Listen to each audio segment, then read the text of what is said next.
within your business. So now, if you have a one-to-many type solution where you're onboarding, you have 100 customers a day that get sold because you have a $5 a month, $10 a month, whatever thing, you just want to automate the onboarding.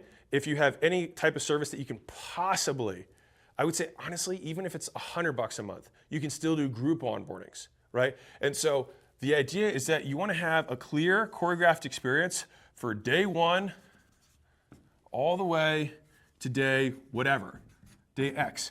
And you want to tell them, this is what's going to happen. And the key word in this whole thing is expectation setting. Is you want to set expectations and you want to reconfirm the buying process, buying decision. So essentially, you're reselling them on why they chose to buy from you to begin with. A lot of people in the first 24 hours is where they get cold feet, they back out, they just say, hey, you know what, charge back, refund, whatever it is. They don't even consume the thing yet. And so you want to reconfirm the buying decision, tell them why it was a great idea, give other reasons that they didn't mention, and also confirm the ones they used to buy.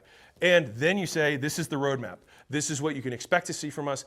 And the ideal client relationship, you simply set expectations, meet expectations, set expectations, meet expectations. And if it's up to you, I would rather you set and meet multiple times rather than set 20 and then meet all 20 on this day. So let me give you an example. If I had a marketing agency, and let's say we did website design and SEO and whatever, a bunch of other stuff. If I had a weekly cadence with them where I said, hey, this is all the stuff we did in the last week, it would be more effective to say, this is what we're working on today, and then the next day send them an email, be like, hey, we finished that part, and tomorrow we're working on this. In the same 7 days, they're going to get 7 positive feedback cycles with you and your business of you setting expectations and meeting expectations, even though it's the same work. Simply taking the second to reach out to them at each of these scenarios to let them know what you did will get them to stay longer. Imagine you sign up and the next day they're like, hey, we already did this. We're like, oh, that just reconfirmed the buying decision and they met the expectations they set. And then you do it again, and then again, and again. And by the time day 30 comes around, they're like, man, these guys are amazing. They're so on it. And that's what you want customers to think about you.